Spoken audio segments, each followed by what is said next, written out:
మాచర్ల మాజీ శాసనసభ్యులు శాసన సభలో విప్పుగా పనిచేసినటువంటి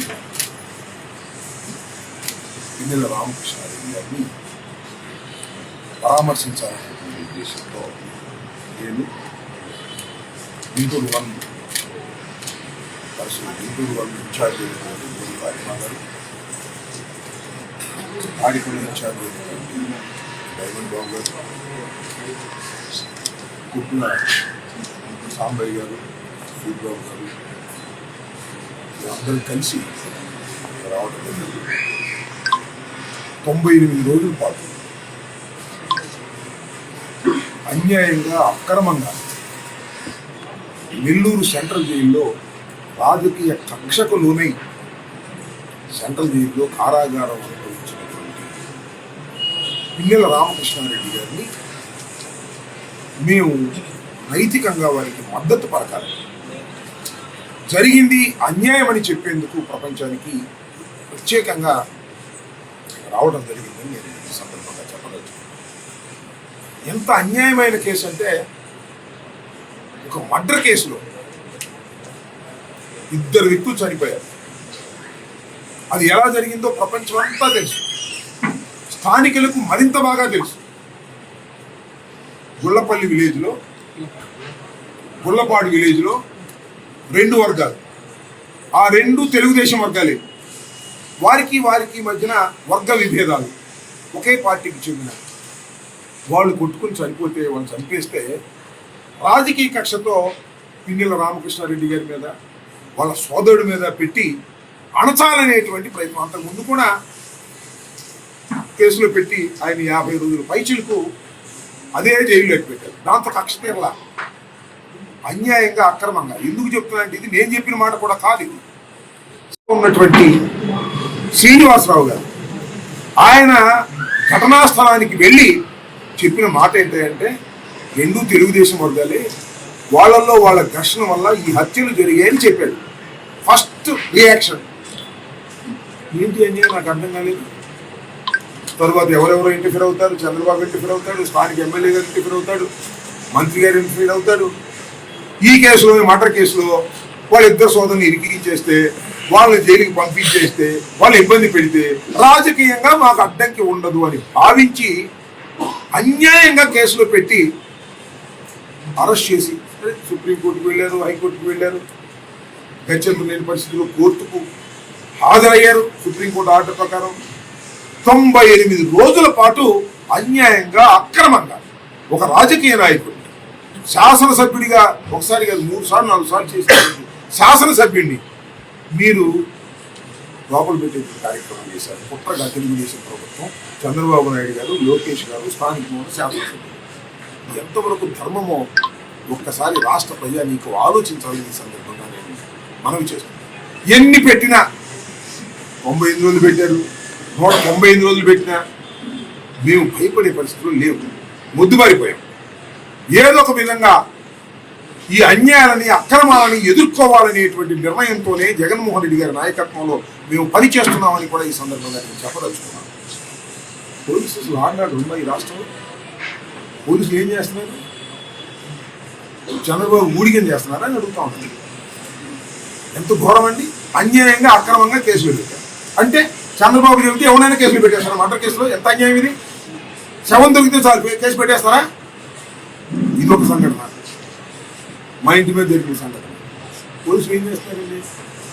7 గంటల 20 నిమిషాల పాటు నా ఇంటి మీద దాడి జరిగి నన్ను చంపడానికి ప్రయత్నం చేస్తే సినిమా దృష్టి చూశారు పోలీసులు, ఎస్పీలందరూ కూడా. మీరందరూ చూశారు కదా, లైవ్లో చూశారు జరిగినటువంటి దాడి. ఇదేమో ఎస్పీ చెప్పాడు, మీరందరూ సాక్షాత్తు లైవ్లోనే చూశారు జరుగుతున్నటువంటి దాడిని. 10-20 నిమిషాల కింద అరెస్ట్ చేస్తే అమ్మాయి రాంబాబు గారు బతికిపోయాడు, చంపకుండా వదిలేశారు, అమ్మాయి అరెస్ట్ చేయడం మంచిది అనేటువంటి భావన మన కార్యకర్తల్లోనూ కలిగింది. అంటే లా అండ్ ఆర్డర్ ఉందా లేదా? పోలీసులు పనిచేస్తున్నారా లేదా? ఎవరికి చెప్పుకోలేదా అన్యాయం జరిగితే? 100 కొడితే పోలీసులు రావాలి ఎక్కడ అన్యాయం జరుగుతుంది. నువ్వు 1000 కొట్టినా వచ్చి తగ్గలేదు. ఏంటి అన్యాయం అంటే, పోలీసులు మరి ముఖ్యంగా ఐపీఎస్ ఆఫీసర్లు కొంతమంది, అందరినీ అనడం చంద్రబాబు బాధ్యత అయిపోయినట్టే నాకు అర్థం కాదు. Indian police service medal, law and order కాపాడేది, సంఘ విద్రోహ శక్తులు ఎదుర్కొనేది అని మనం చాలా కథల్లో ఎన్నో సినిమాలో చూసాం, ప్రాక్టికల్ గా చదువుకున్నాం. కానీ ఐపీఎస్ అంటే ఇవాళ చంద్రబాబు నాయుడు గారికి బానిసగా బతికేటటువంటి పరిస్థితికి వచ్చిన తర్వాత ఈ రాష్ట్రంలో లా అండ్ ఆర్డర్ ఉంటుందా అంటే చంద్రబాబు ఏం చెబితే అది కేసులు పెడతాం. నా మీద కూడా పెడతారు కదా మర్డర్ కేసు, లేకపోతే ఆమె మీద కూడా పెడతారు కదా మర్డర్ కేసు, లేకపోతే ఆయన మీద కూడా పెడతారు కదా.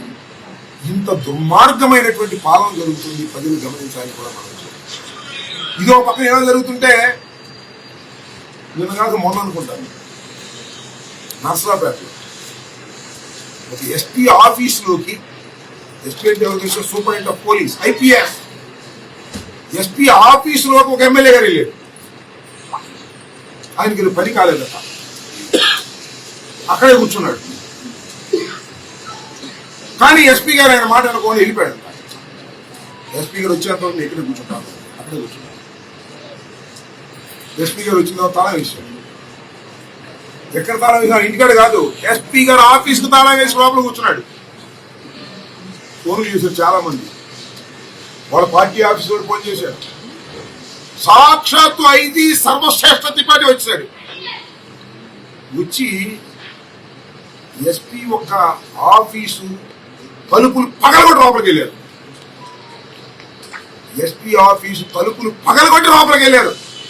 లోపల తాళం వేసుకున్నాడు. ఆయన దొంగ కాసుమా, నక్సలైట్ కాసుమా, సంఘ విద్రోహ శక్తి కాసుమా, శాసనసభ్యుడు. ఏ శాసనసభ్యుడు? తెలుగుదేశం శాసనసభ్యుడు.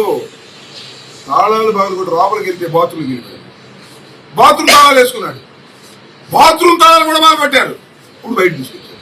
ఏంటి సిగ్గుందా? ఐపీఎస్ ఆఫీసర్కి సిగ్గుందా అని అడుగుతా ఉన్నా. పోలీస్ ఆఫీసర్ సిగ్గుందా అని అడుగుతా ఉన్నా. ఒక తెలుగుదేశం పార్టీ అధికార పక్ష శాసనసభ్యుడు మీ ఆఫీసులోకి దొరబడి బాత్రూమ్ లోకి వెళ్లి నిరసన తెలియజేసే పరిస్థితికి ఈ ప్రభుత్వం దిగజారిపోయింది. No question of law and order. Telugu Desam party సంబంధించినటువంటి వాళ్ళు మీ ఆఫీసుల్లోకి వచ్చి గందరగోళం చేసినా కేసు పెట్టరు. మేము గందరగోళం చేయకపోయినా, మేము ప్రశాంతంగా ఉన్నా, శవం దొరికితే మర్డర్ కేసులు పెట్టేస్తారు. ఏమండి చంద్రబాబు నాయుడు గారు, ఏమండి లోకేష్ గారు, ఏంటిదంటే అది ఏంటి అరవింద్ బాబు గారు చేసింది? ఆయన ఒక లెటర్ ఇచ్చారు. ఏది లెటరు?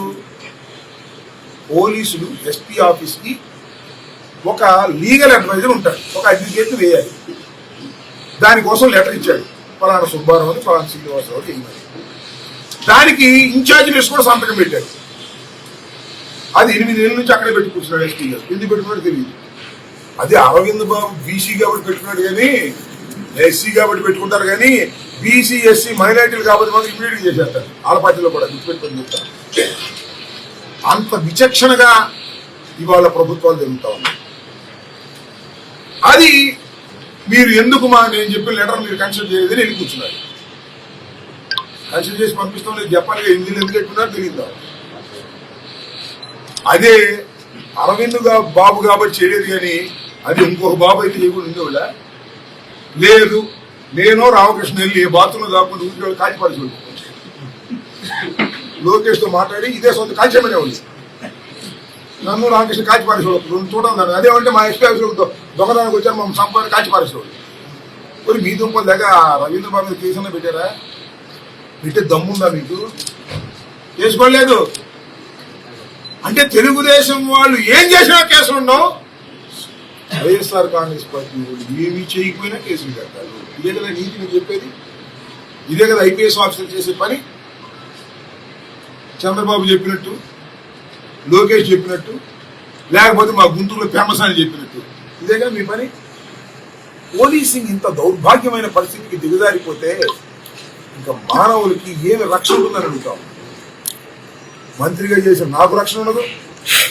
ఇంట్లో పడుకున్న ఆయన మీద కేసులు వస్తాయి, మర్డర్ కేసులు. లోపలికి వెళ్ళి దొరబడి, తెలుగుదేశం వాళ్ళు వెళ్ళి లోపలికి వెళ్ళి దొరబడి ఎస్పీ గారి బాత్రూంలోకి వెళ్ళినా కూడా వాళ్ళ మీద కేసు ఉండదు. సిగ్గుండాలంటున్నారు. చాలా దుర్మార్గమైనటువంటి పాలన ఇవాళ రాష్ట్రంలో జరుగుతూ ఉంది. తీవ్రమైన ప్రజా వ్యతిరేకత జరుగుతూ ఉంది. నేను ఇంకొక విషయాన్ని చెప్తున్నా ఈ సందర్భంగా. పిన్నెల రామకృష్ణారెడ్డి గారినో లేకపోతే వారి సోదరున్నో జైల్లో పెడితే భయపడతాం అనుకోవటం లోకేష్ నీ పిచ్చితనం. అంబటి రాంబాబు లోపల పెడితే భయపడతాడు అనుకోవటం నీ పిచ్చితనం. భయపడడం సరిగదా, మరింత కసిగా వైఎస్ఆర్ కాంగ్రెస్ పార్టీ తరఫున పనిచేస్తాం. జగన్మోహన్ రెడ్డి గారి నాయకత్వంలో ఈ కూటమి ప్రభుత్వాన్ని కూల్చి ప్రజాస్వామ్య పద్ధతుల్లో అప్పుడు దాకా నిద్రాహారం లేకుండా పనిచేస్తామని కూడా ఈ సందర్భంగా మనం మాలో కసిని రేకెత్తిస్తున్నారు మీరు. మాలో కసిని రేకెత్తిస్తున్నారు మీరు.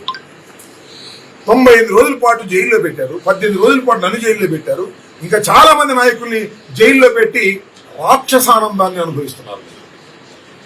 మీ రాక్షసానందానికి ఖచ్చితమైన గుణపాఠం చెప్పడానికి 3 సంవత్సరాల తర్వాత ప్రజలు సిద్ధంగా ఉన్నారు.